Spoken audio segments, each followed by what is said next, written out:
Good afternoon. My name is Todd Schweitzer. I'm the CEO and co-founder of Broncos, a fintech enablement startup here in Southeast Asia, and also a member of the Strategic Advisory Council for APIX, which is the API fintech innovation platform across Southeast Asia. I'm joined today by a very interesting panel of lending and credit experts around Southeast Asia. Really looking forward to getting into a discussion with them. I think in the meantime, though, I just want to set a few points about what we're going to be covering today. So I think first we'll have intros from each of the panelists. We're going to have a discussion around what's changed in how each panelist was thinking about changes in the credit landscape prior to March 2020, and then how those assumptions have changed. In some cases accelerated, in other cases slowed down or made some adjustments in this new normal of COVID. So we'll talk about what's changed, you know, from the traditional bank, from the alternative lender, from the analytics and technology side. We'll then go into technology partnerships. So what is the change that we're seeing as banks and fintechs and large techs and newcomers into the market are coordinating, and what are the missing pieces there that the industry is still waiting on to enable better partnerships between parties in the credit ecosystem. We'll talk a little bit about regulatory changes in Southeast Asia. And just give a very quick overview on sort of what's changed and what we expect to see. We will then have a short briefer on the APIX platform itself, which is really relevant to the lending market. I think one of the big use cases that's been successful in APIX has been the partnerships between lending institutions and technology companies that are providing either alternative data, fraud detection, AML, KYC, and other compliance services, or loan servicing. So Manish, who's the managing director of APIX, will share some information there. And then we'll go into Q&A. So I will be watching the Q&A. Please, as we jump in and as you're hearing from our panelists, please just jump in with questions. I'll be watching it closely and I'll try to incorporate your questions into the discussion. So please don't necessarily wait until the Q&A section. Just put your questions into the Q&A button at the bottom of your screen and we'll incorporate that. So without further ado, I would like our panelists to introduce ourselves. I'm really excited about the diversity of perspective and on the panel today. So first we'll hear from Sharad, Jain.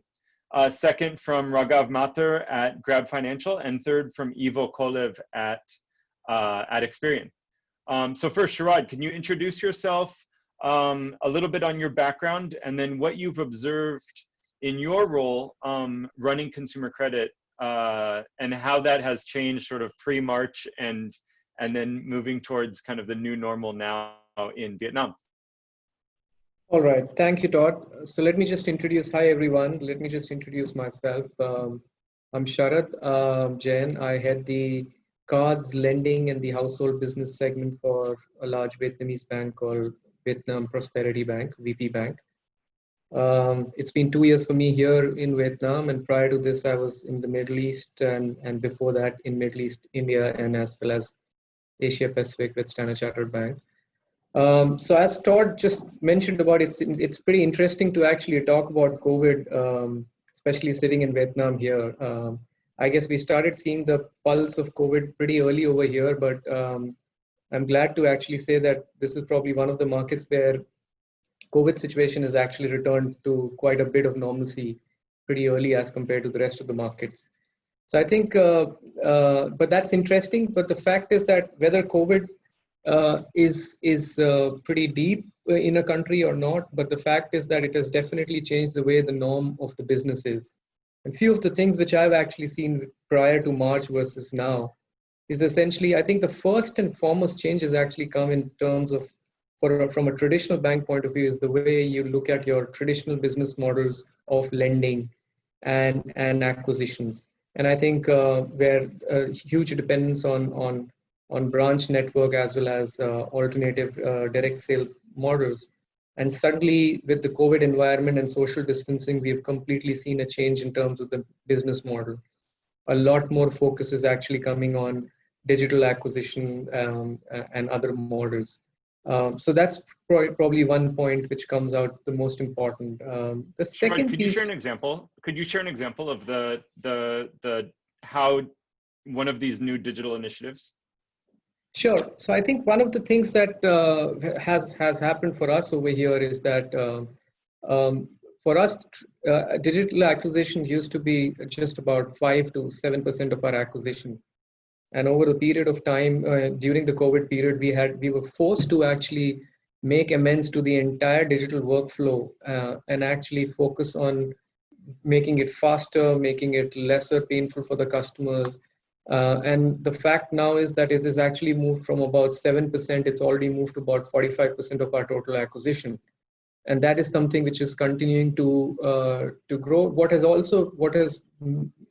it made from an organization point of view is that there's a very, very clear learning coming out of it that whether COVID or not, I think the onboarding of digital processes and journeys is something which is pretty pertinent from ongoing point of view. So whether it is the businesses have been impacted by COVID or not, but this is something which is definitely here to stay. So I think this is one of the areas where we have seen the biggest impact coming, which is a very direct impact in terms of a form of acquisition. I think overall, I think the biggest impact is overall digitalization. I think digitalization pre-COVID period was in a lot of ways being looked at process improvement, looking at changing bits and pieces of your individual customer journeys or back-end processes, which can actually enable reduction in cost or faster turnaround. I think post-COVID, I think digitalization has become de facto, whether it is end-to-end sales journey, whether it is about operation processes, credit decisioning, collections. I think there's a huge amount of impetus on making it digital and making it now. I think so the rate of digitalization has definitely taken probably a few leaps. I think that has been a big change that we are seeing post-COVID period. I think we are also seeing some demand change. Customer demands prior to COVID period were more regular, more trend-based, but now we are actually starting to see a lot more sporadic, very low ticket size demands. What it's also happening is that businesses are getting back into opening, and also people are getting back into their expenses. So therefore there is an increased demand, and therefore that actually brings it to a very important point, which is my next point, which is about the whole credit decisioning model. And traditional models were being applied prior to the COVID period, which was a lot more in terms of income verification, employment verification. But I think the model has actually changed. No longer you can just completely depend upon the traditional forms of information. And this is where we started to look at different forms of verifications, different form of employment checks, different form of alternate data, which can be actually used for fraud detections as well as our underwriting decisions. And this actually has actually fast-tracked our ability to actually and our intentions to actually talk to third-party distributors or partnerships with fintechs. And suddenly a traditional bank has actually realized the importance of all these things.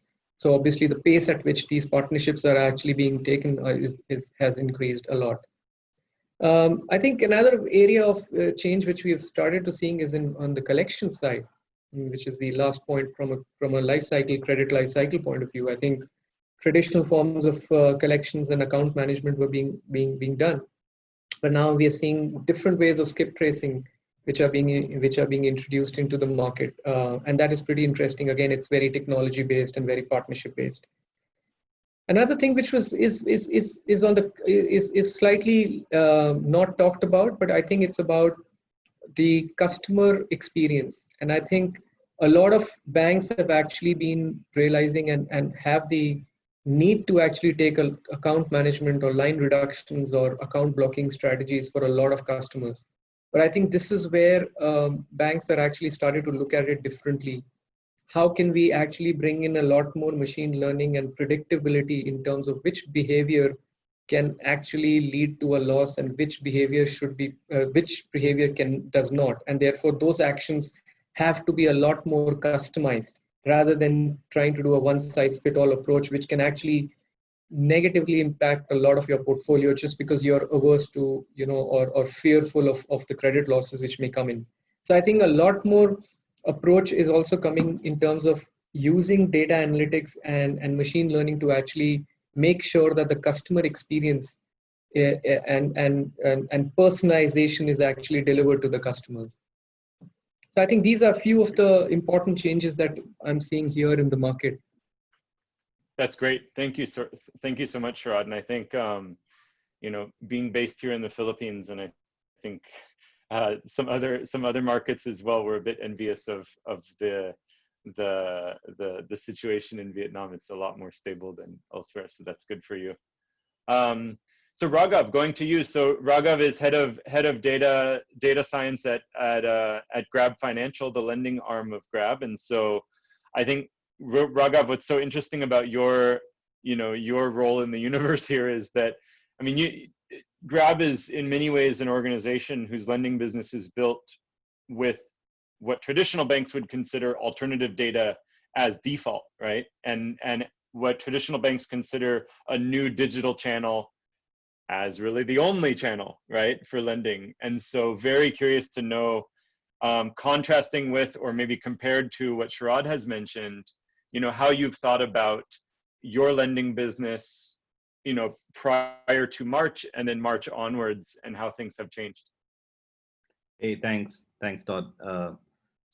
Yeah, I look after data and analytics for the lending business in Grab, and I think one of the great advantages that Grab enjoys is a lot of diversification in terms of market access. So we operate in 5 Southeast Asian countries, right? So on the one hand, we do enjoy the stabilization that is happening in Vietnam. On the other hand, we do sort of have to ensure that our plan and strategy is adaptive enough to changing times. We have all gone through one stage of lockdowns, and I think generally not just Grab, but I think all businesses are building a second tier of a strategy on what would be the nature of the world, say come December, say come 2021 Q2. I think from that outlook, and a lot of reports out there kind of say that the situation may not become so quickly back to what it was, right? So for example, the virus is here to stay. A lot of medical journals also kind of say that. And that fundamentally means that the society, as we know it, may change in a dramatic way. So one of the key levers of sustainability, therefore, and that is what, as a firm which is sort of present in multiple markets and across multiple customer segments, right? Cutting across the diversity available in each of the country, we do care about long-term sustainability from that standpoint. And I think that is something that a lot of is a very pertinent question to sort of model out what is going to be the nature of the future, and then how do we pivot now to be able to make the best in those times, and also to offer a sustainable kind of a platform and a product and a business strategy.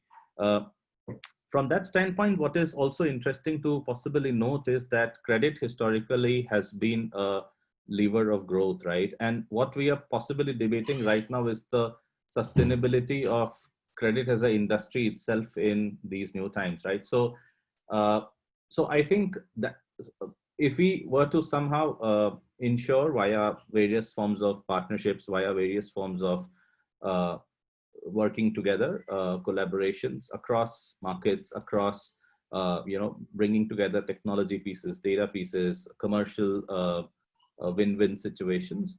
I think what is the curating and retaining sustainable angles across and maintaining this ecosystem is going to be pretty important, because the engine of credit should continue to function in order to boost growth, or in order to at least sustain the economic climate at a certain level. I think a lot of good effort is already beginning to happen in this way. For example, new forms of commercial frameworks and commercial partnerships coming up across Southeast Asia, where two or more players and companies sort of want to come to the table, bringing diverse capabilities and being able to sort of build truly impressive digital journeys, and sort of being able to address unmet consumer needs. Could you share an example, or what comes to mind when you mention sort of like a new coming together of two different kind of complementary pieces of the puzzle? Correct. What comes to mind? So these could be, for example, commercial partnerships where a firm which has, let us say, a larger pool of customers with greater intelligence on them could be partnering with local players who may have deeper experience within a given country, or let us say greater regulatory leverage or established foundation to be able to operate in a certain way. I think together with a new form of a commercial product with bite-sized, for example, small tenure, small ticket size products, which are not fundamentally a very banking product. Banks typically want to sort of have a larger ticket product, the margins are better and such. But I think the larger the credit product, the more expensive it becomes, and the more risk the lenders will typically have to take on the balance sheet.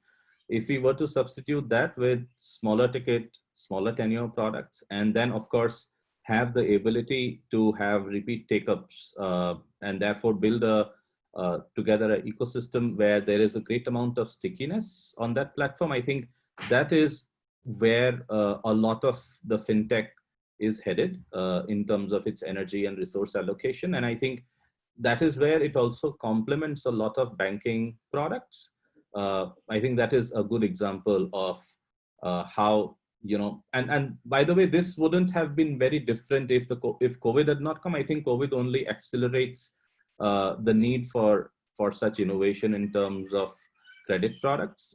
Because of this acceleration, we do hope that over time we will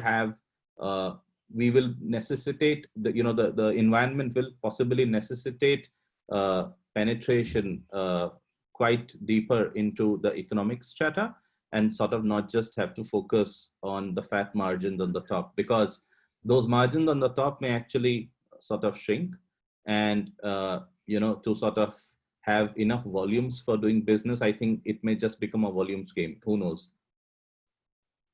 Right. So that is broadly our ingoing thesis, is sort of to ensure that together we can curate a much more sustainable financial ecosystem, and that will hopefully, via the economic multiplier, be able to sort of have that safety net in terms of economic growth, and then the two go hand in hand, basically, right?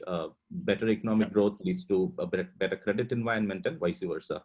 I think if that can be done reasonably well, we should be able to position Southeast Asia in a smarter way in the next, say, 9 months or so. Yeah. Cool. Thank you for that, Raghav. I think, that's interesting. And I think that's a lot of that is relevant, I think, to Ivo's part of the world too.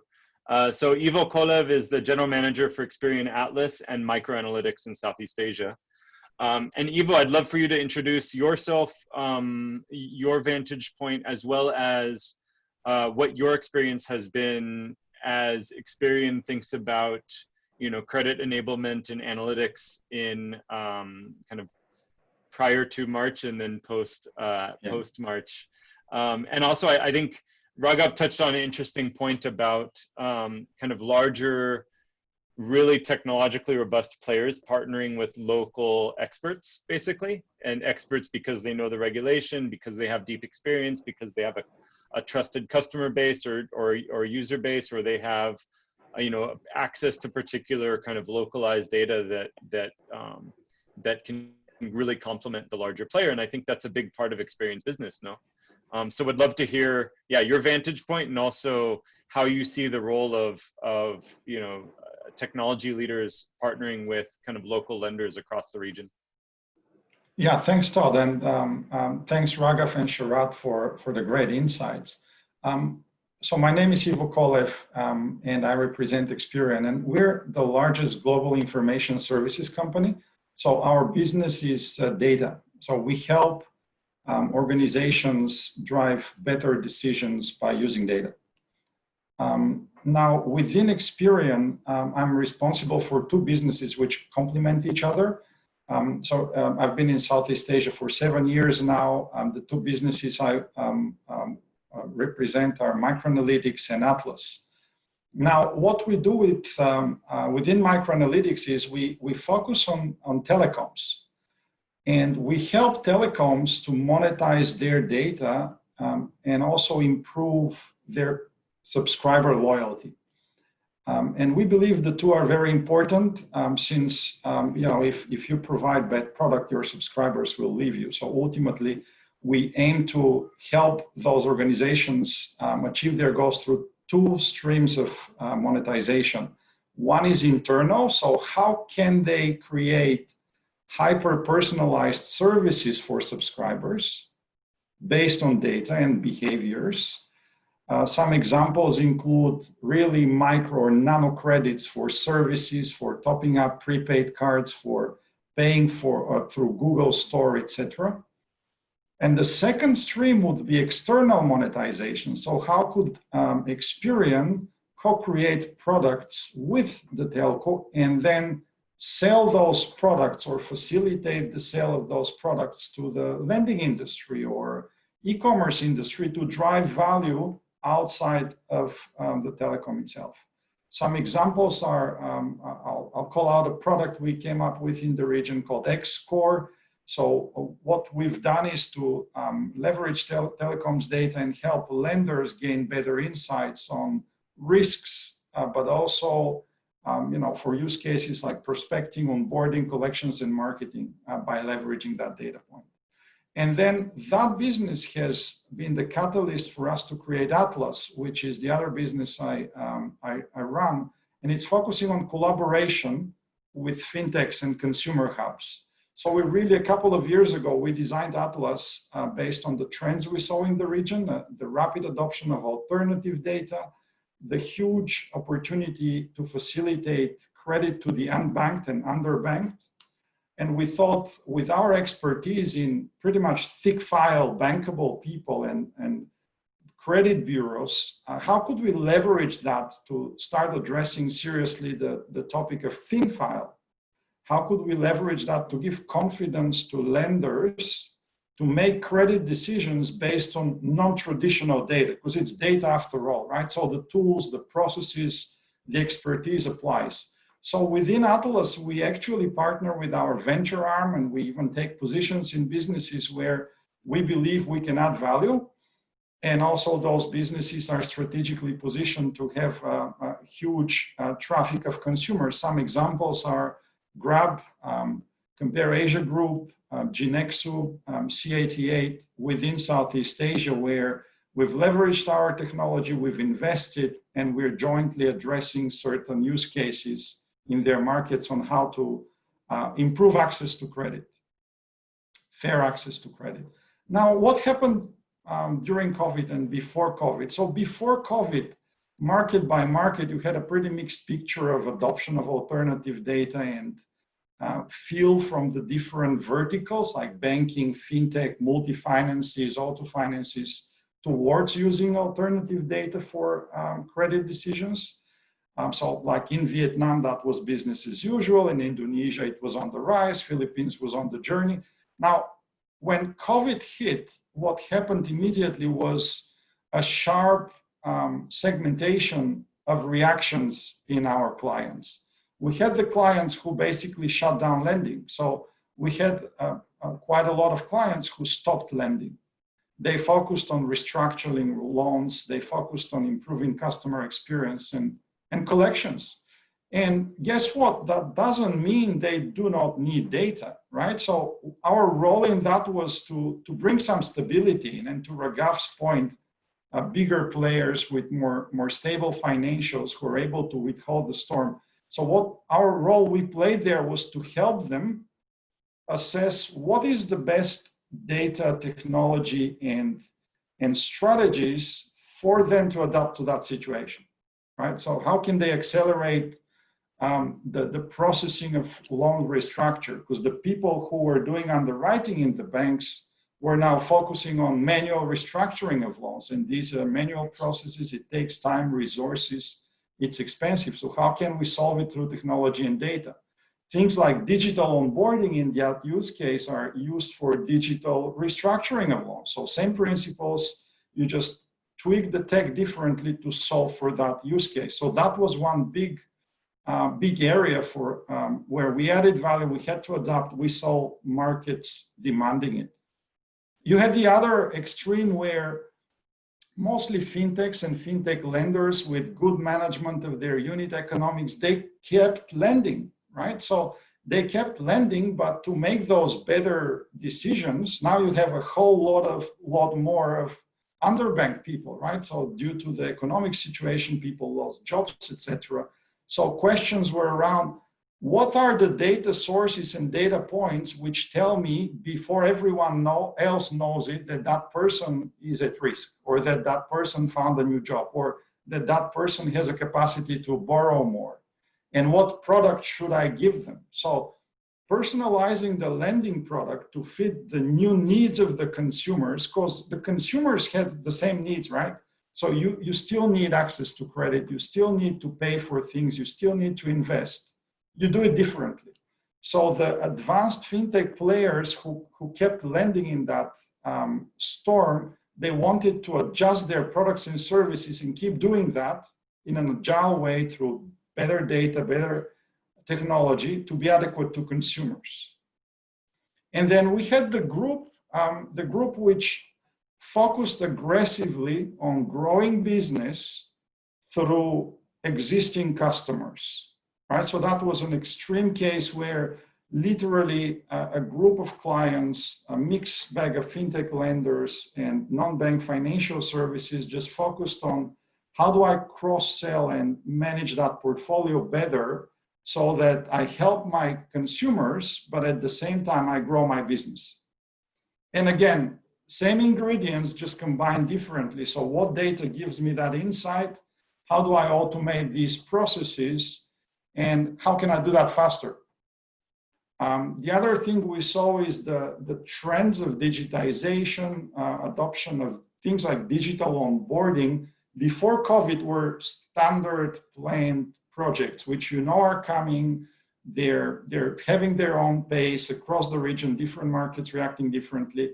Now everyone has fast-tracked this, and it's not news for anyone here, but we just saw this becoming the new norm. So everyone is now doubling down on investments in that area and growing those investments.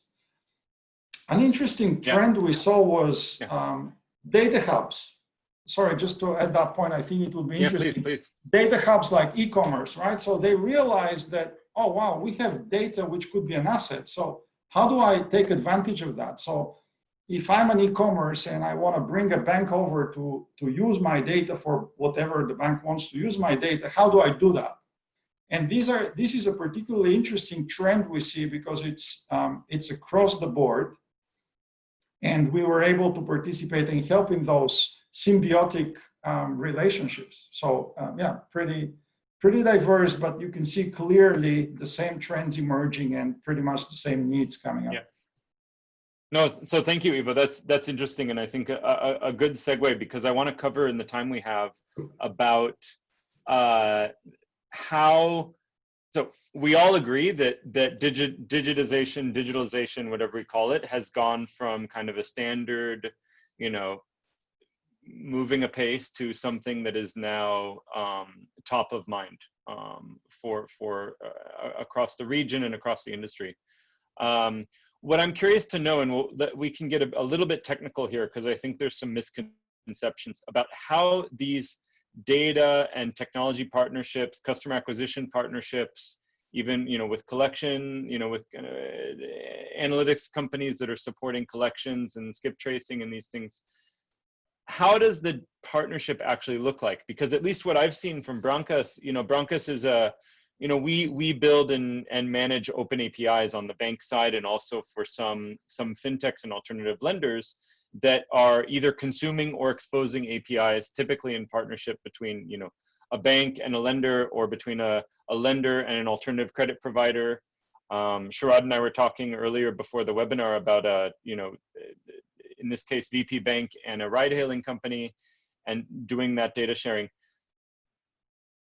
If you guys could share a couple points about how that technology integration can actually work in a way that doesn't involve a 6-month IT project, custom pipes between one or the other, or a technology partnership that eventually turns into emailing Excel files, CSV files at the end of the day, back and forth, right?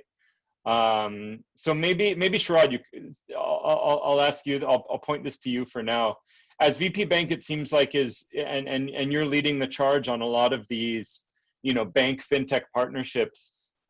What sort of direction do you give, or screening do you give, or kind of how do you ensure that the technology partnership between you and these providers, these external providers, is done in a way that's actually reliable and robust and works basically reliably?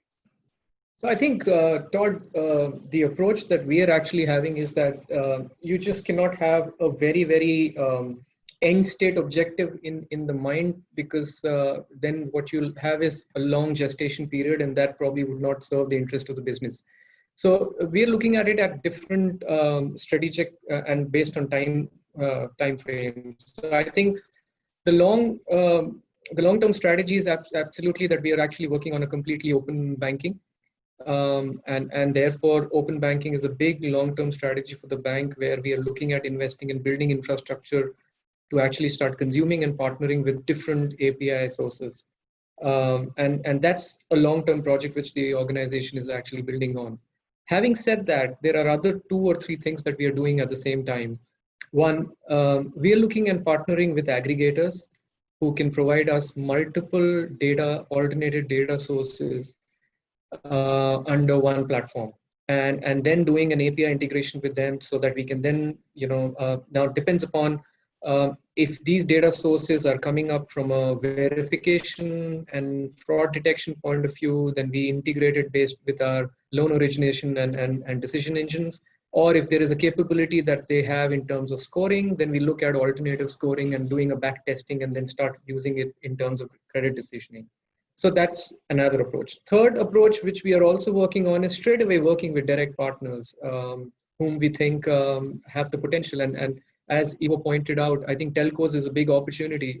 And we are actually working with the top 3 telcos within Vietnam and working on their credit models. With one of the partners, we've built in our own in-house model. With the other partners, we've actually looked at third-party models. But the idea is look at any possible form. And the fourth is, when we are actually starting and doing a pilot, sometimes API and all the technology that we want may not exist. And therefore, for those times, we actually start going in. The point is the pace has to be fast. So therefore, we start looking at non-API, non-scoring, rule-based credit policies, and which we can actually quickly adopt, put it in as part of our loan origination or decision system, and then start the pilot project. So I think totally depends upon the approach, from a short to a medium to a long term. We are looking at it in a complete extensive manner, right from rule-based decision policies with third-party providers to an end state of an open banking. We are working at different levels. And the whole objective is, I think everybody after the COVID period, as I think Raghav, Ivo, and yourself, you all mentioned the same point. I think it's not about the fact that these things were not aware or banks were not focusing, or alternative lending partners were not focusing. It's just that the rate of, or the pace at which adoption of these things have actually started has really intensified. So the idea is Yeah. do not miss the boat. Try to go as early as possible with different models. Yeah. No, awesome. Those are great points, Sharad. I think one is uh, when it comes to alternative, working with fintech partners, you're not looking for, you're not buying a box, right? It's not a piece of hardware. It's an agile process working with partners and making sure it works kind of for you and for the partner. I think it's great that you put this in the context of open banking, because it is not an overnight activity. I mean, it requires mindset shifts. There's a lot of typically there's a lot of kind of legacy units within the bank that may feel like an open model is threatening, because the fintech may get a piece that in the past all belonged to this particular business unit. So I think your framework is correct, right? The open banking being a long-term view and a long-term trajectory, which is, the bank as a platform of APIs available to qualified third parties. I think also you brought up a really interesting point around working with aggregators, particularly for kind of aggregators that can bring together several different data sources, so that the bank is not stuck integrating 20 different APIs, each of which may have different definitions, and they're pushing updates, and now your CIO is calling you asking what sort of mess you've gotten them into, right? So working with an aggregator that can provide a simple API, and then that aggregator can provide all of the connections and all of the updates behind the scenes.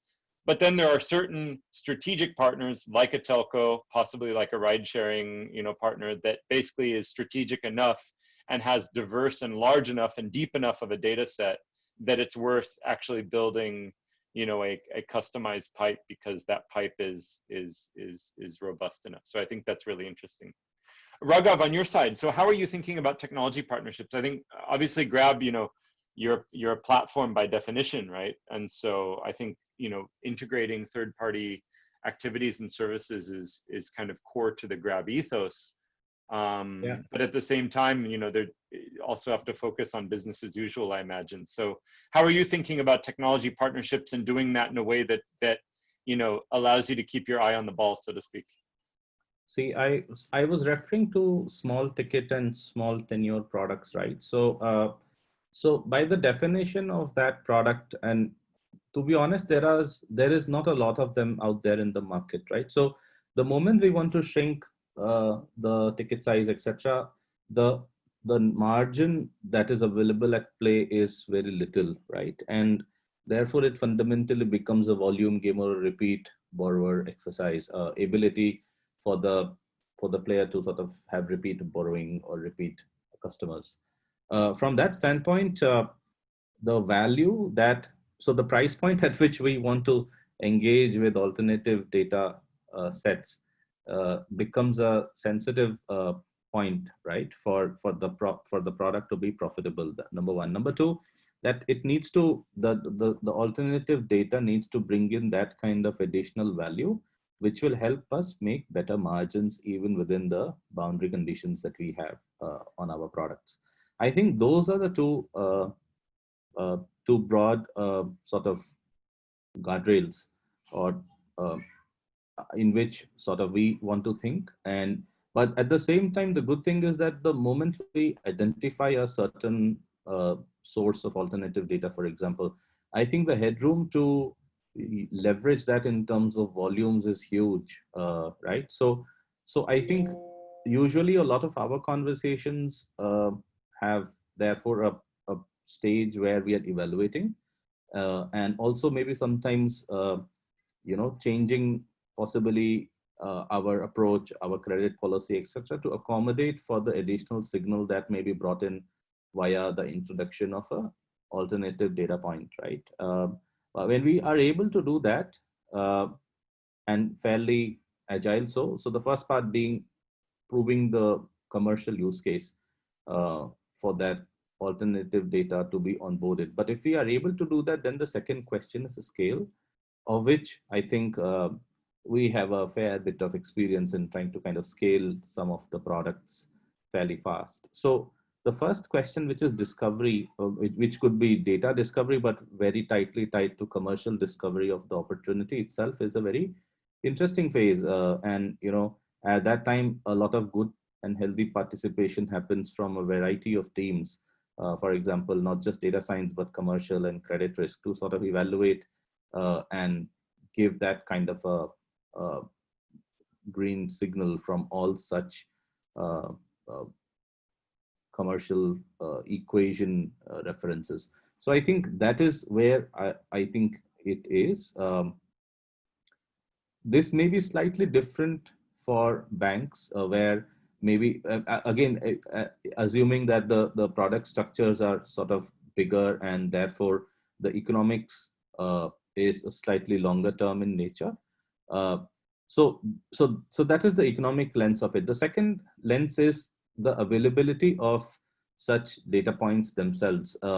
So only recently, I think, various owners of data assets are sort of uh, ready to have that kind of a conversation. Uh, I think even 2 or 3 years back, it was very hard, to be honest, to find alternative to bank data, right, in Southeast Asia. And I think that is changing.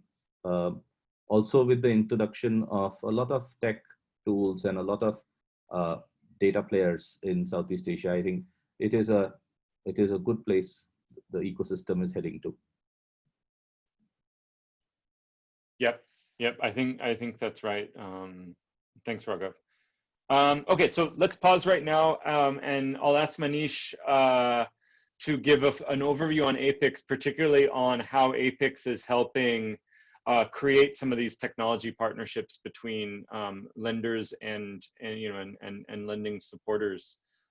After that, we'll have some Q&A. I want to cover a little bit on the regulatory side. I want to cover a little bit on there's an interesting question around gig workers, freelancers, and sort of previously, income groups that have previously not had access to credit in an easy way. And, these are the gig economy and freelancer economy very well could increase, in this sort of economic uncertain time. So I think understanding new borrower demographics and how the industry is addressing those, I think, is a really good question. And this comes from Martin Koo of the Fintech Association of Malaysia. So I think that'll be an interesting point of view. So if there are other questions, please put them into the Q&A, and we'll address them right after Manish shares some info about the APIX platform. Hey, thanks. Some interesting conversations. Great. And thanks, Todd, for having APIX here.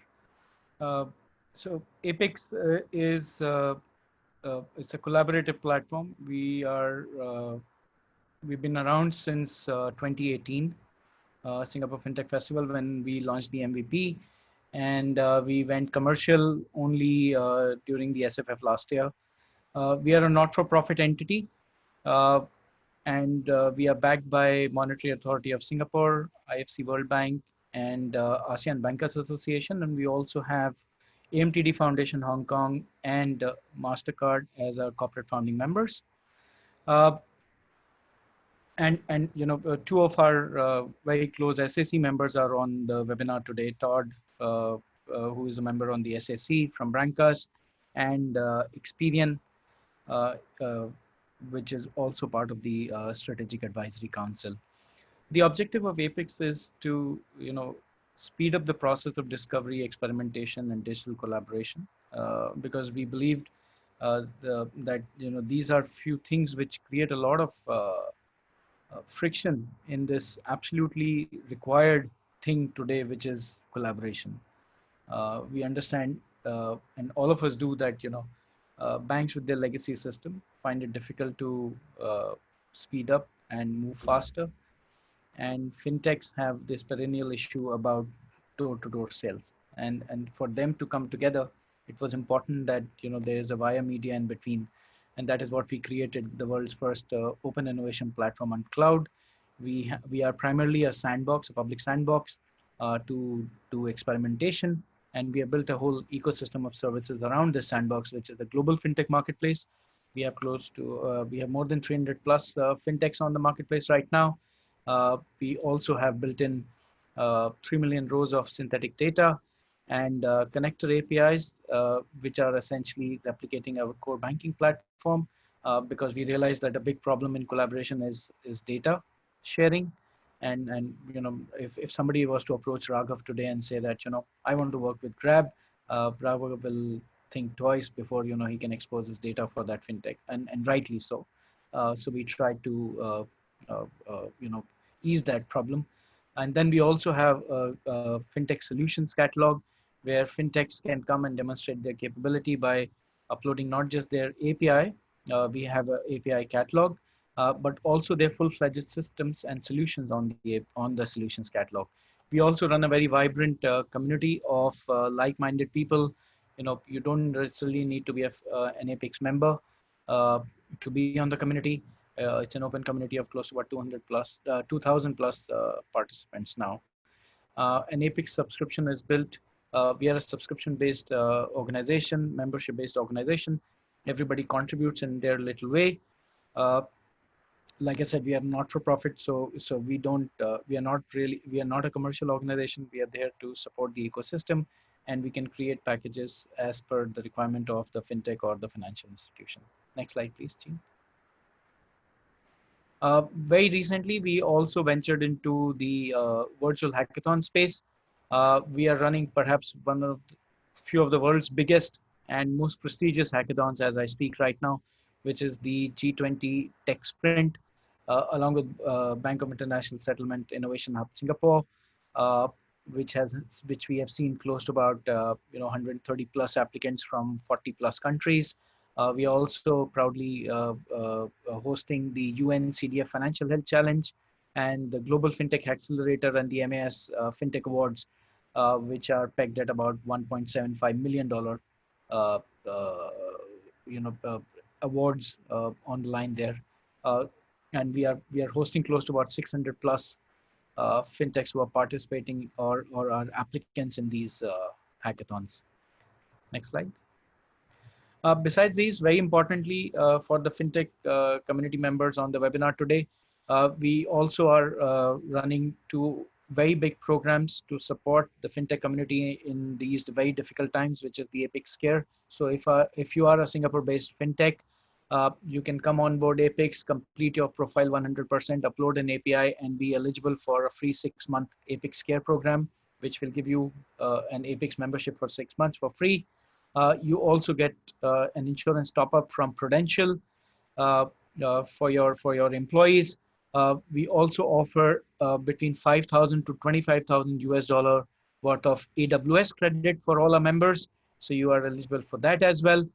Besides that, we are also running the AMTD ASEAN Solidarity Fund, which is a fund worth 50 million Sing dollars, which has been created especially for the fintech community in the ASEAN region from our board members, AMTD Foundation. It comes in two parts. One is the business growth grant, which is meant for Singapore fintechs only, and they apply through the Singapore Fintech Association. And then there's the Solidarity Investment Scheme, where it can be availed either by way of equity, convertible notes, or venture debt matching. And the scheme will co-invest along with identified investment partners. And any ASEAN fintech is eligible for this particular scheme. Next slide. And like I said, we also have a very special arrangement with Ascenda Ascendbridge. If you are an APIX member, you get discounts for their co-working space. And I already mentioned the AWS and cloud credits available for our members. That should be all from my side. We invite you to join us at the APIX Open Community. You don't need to be a member to be there. Like us on and follow us on LinkedIn to know all that we keep to be updated on the APIX AFIN activities which are there to support the ecosystem, whether you're a fintech or a financial institution. And I'm happy that uh, a lot of discussion is happening on alternate data, and some of you who are interested in fintechs who deal and work in the alternative data scheme should come by on the APIX platform. We have quite a few of those who can help you out in that stream. Thanks, Todd. Back to you. Great. Thank you, Manish. And yeah, definitely if for the audience, if you haven't visited the APIX site and signed up and registered your account, I think it's a really interesting place at a minimum to just learn what's going on in the industry and what type of fintech products are kind of being developed and how banks are thinking about the solutions they're looking for as well. So it's a great place for knowledge building there. So I want to ask a question from, so let me just cover very quickly the regulatory point of view, because I know there's some questions there. Raghav, do you want to start with just a view on, you said MAS is sort of has, MAS typically has been very pro fintech, but they've especially done some kind of new initiatives around AI supported analytics. Could you share a bit about what's going on there? And then I also want to ask Ivo about Indonesia and Sharad about Vietnam. Yeah, sure. So I think MAS is it's a beautiful initiative, and which is around how do we govern some of the AI and the machine learning models to ensure that those models are sort of adhering to the FEAT principles, principles of ethics, transparency, and such, right? And I think that from a banking or a lending standpoint, it was always important for the credit scoring models, for example, to be a white box, right, from a regulatory standpoint. And I think alternative data, a lot of the data mining from alternative data is also a function of the ability to use some higher order classifiers, specifically if it is sort of where the marginal contribution of the data is less, right? And that is, there are such data sets where fundamentally one needs to use a different kind of a classifier or an algorithm. So I think in this time where one has to and extract as much signal from such data sets, specifically for better credit underwriting and such, I think it's a great move and a welcome initiative to try and see standardization of some of these methodologies, if that is possible. But at least to start a conversation or a dialogue between the regulator and the industry on what that white boxing framework can possibly look like. So it's a great initiative. Yeah. Thanks, Raghav. And over in Vietnam, Sharad, so I think I was really interested to hear that your digital acquisition has gone from 5% last year up to about 45% now. That's remarkable. And to put it bluntly, I guess, do you think this is, achieved in spite of, or with, because of kind of regulator enablement of online financial services? I think the regulator in Vietnam and State Bank of Vietnam has been pretty encouraging on this particular aspect. I think unlike the other markets where eKYC is already a norm, in Vietnam that is not a norm as of now. But I think the last, not only just the COVID period, but also prior to the COVID period, there was a bigger realization to actually have the framework of the eKYC. And now during the COVID period, etc., SBV has been very supportive and has actually started allowing banks to go into like an eKYC sandbox and go through the whole process with them, based on which they are willing to give approvals. So I think that is something which has definitely helped, and that will further enhance the whole digital acquisition, because right now, even when we are doing digital acquisition, especially from a banking point of view, we are just doing mostly approval in principle, and it needs to be followed up with a physical KYC. But the moment that comes in, that's going to be a huge boost. So this is something which is already work in progress, and I think the regulator has been pretty supportive on that. Also, the regulator is also conscious about the fact that there needs to be proper consent, especially when you start using alternative data in terms of customer consent to actually look at it. And these are certain things that we have actually started undertaking as part of our entire credit underwriting process. Just to give you an example, we are encouraging our customers to actually help us remove this entire verification where if the customers are comfortable, they can actually, along with our partnership with telco and third-party providers, we are doing some geolocation verifications of the customers, and that way it's pretty convenient for the customer, where they can actually just send an SMS to the mobile provider, and that can actually help us to do alternate verification. So there is customer convenience, there is a use case for it, and the most important thing which the regulator is also pushing every financial institution would be also to make sure that there are the right consents and transparency with the customers. So I think these are the two areas where we are seeing some change happening, and the change is happening at a pretty fast pace. Yeah, no, I think that's overall really encouraging. I think from the Philippines side, we're also seeing a lot more willingness from the BSP, which is the central bank, as well as the SEC and the newly formed National Privacy Commission, to, well, really recognizing that, you know, everything from online payments, eKYC and digital onboarding, enabling a tiered structure for customer onboarding, right? So BSP actually loosened or made a little bit more flexible eKYC onboarding with limited account functionality, but at least the account can go live without a physical signature for a period of time, right? I think that's really, really useful to catalyze some of these new digital onboarding initiatives.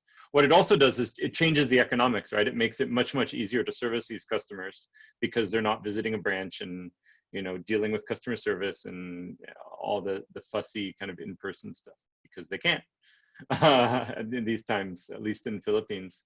Ivo, on your side in Indonesia, we were talking earlier about how you've been kind of an observer for how OJK, which is the main lending regulator, and the other, you know, relevant government entities have really worked with industry to create a online, you know, an alternative lending solution that works for the industry. No. So could you share some thoughts on what you've observed there, and what we can expect for, you know, for the audience that's working or has, you know, has operations in Indonesia?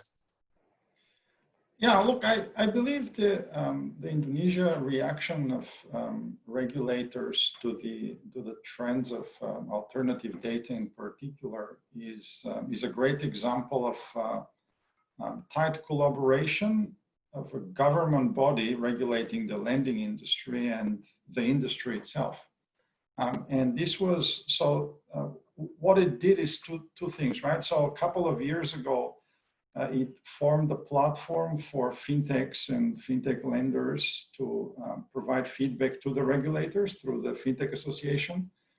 And then they listened. So they started making changes into the regulation of how non-traditional score is adopted for lending and by whom. And what that did was to help those processes of adopting non-traditional data accelerate. Since it removed the ambiguity. Yes, it's still not perfect. You still don't know exactly what the regulator will do in the next year or so, but they're pretty good at setting the principles through which alternative scores and data could be used for lending.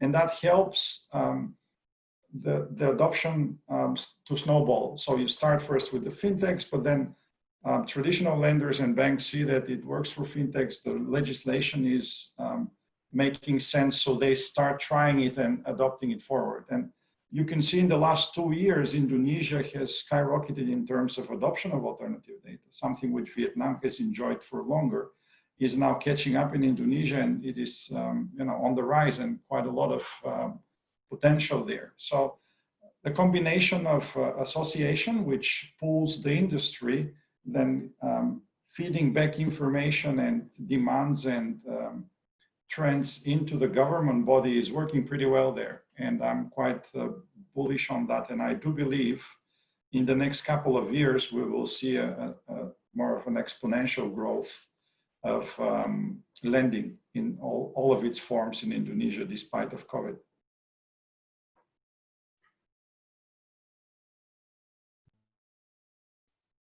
Sorry, I'm muted. Thank you, Ivo. Yeah, I think that's interesting, and yeah, you know, at least from my point of view, I think it's been a really positive example as well. So we're at the top of the hour. I just want to end with one final question for each of you. because this has come up in the Q&A, which is, what is the future of consumer lending for the unbanked or underbanked over the next year or so, right? We're going to see, you know, as unfortunately, I think we're going to continue with a degree of economic uncertainty in the short, medium term. Of course, lenders need to practice, need to be planning for sustainable, have a sustainable model and ensure longevity that Raghav has brought up. But at the same time, I think there's going to be even more opportunity to address consumer groups that really need credit in an ethical and but also accessible way. And these are typically segments that traditional models don't serve. So let's go around very quickly. Sharad, start with you, Raghav, and then Ivo. So I think it's a great question. It's a very pertinent question because it has got implications into organizations' ability to understand, ability to pay, right? So, or income levels. But at the same time, it is also possibly a question on the availability of innovative financial products and their tie-in to various digital marketplaces. So I think from the product lens, I think the answer is in organizations' ability to create cheaper financial options and have those options well integrated into the fabric of digital marketplaces. From the underwriter's lens, I think it all depends on the organization's ability to have access to income or affordability data for those individuals. Yeah. Yep. Sharad? I think a couple of points over here. So I think firstly, what we are seeing right now is from a digital point of view, right? I'll give you an example of Vietnam. We're seeing about almost 8x growth in e-com spends from a conventional, traditional retail spends, and more digital companies are actually creating customer demand now. And from a sales channel point of view, banks are actually moving to digital channels. Now the point over here is that typically, as Raghav also mentioned at the beginning, that banks have always focused more on the top tier where the margins are higher. They look at a higher ticket size and a higher lending tenor so that it is profitable. I think more and more banks are actually realizing that you need to serve a lot when you're getting into partnerships with a lot of these, for example, e-com players, telco partnerships. You just cannot float at the top end of the spectrum, and basically you need to increase your ability to actually give coverage to these partners. And therefore, it's for a lot of banks to actually look at how do you actually enter into this particular model, and therefore start moving down the spectrum and start getting into micro lending. Right now, either if you're looking at micro lending from a bank point of view, you need to completely look at separate business models, because obviously your current operating model and operating costs do not allow you to actually go on to a micro lending. So there is a completely new business opportunity which is sitting over there. Another way to actually look at this opportunity is actually through fintech partnerships. How can you get a fintech partner to bring in the know-how and alternate forms of credit decisioning, and also onboarding platforms where you can actually reduce your cost of operation, have a better understanding of the customer's ability to pay through alternate data, and then use that in terms of your credit decisioning, do your pricing, get into smaller ticket size, low tenors, and then start getting into more repeat business. So I think both are the opportunities which are there. But yes, the outlook of banks have definitely changed. You're now starting to realize that you cannot just stay afloat at the top end because everybody is looking at the best portfolio. You need to start pivoting down and basically start looking and competing with finance companies or fintechs. Now, whether you do it directly in competition or whether you do through partnerships is the call which organizations are taking. And I think both models will evolve. Personally, we are looking at this as an opportunity. And therefore, this is definitely something which will also be very aligned to the digital strategy. Got it. Thank you, Sharad. Yeah, I think that's it makes a lot of sense. Ivo, from your side. do believe adjusting the unbanked, future, underbanked, and sort of this new cohort that may not have had access that they did in the past. I do believe the future belongs to the consumer across all the tiers of consumers. If we extrapolate some of those current trends of data being available and used for credit decisions, then my view is at some point we'll be in a reality where the consumer has realized the power of their data, and it's a value exchange. What can you give me as a product, as a benefit, as terms, if I decide or if I agree to share more about my lifestyle, my data footprint, metadata footprint, relationships, networks, right? And then you can almost see how that goes down the food chain. Like, if I allow you to use that information and resell it or leverage it, what do I get in return? So I believe consumers will be more and more empowered on controlling how their data is used. And in turn, that will lead to more consumers having access to credit products. The trends of open banking are pretty clear. The trend of consumer lending through alternative data is pretty clear. So I do believe consumers will get better product, better lending, and fairer lending through these trends. Yep, agree. Awesome. Okay, guys, we're a bit over time, but for those who attended, thank you so much for staying with us.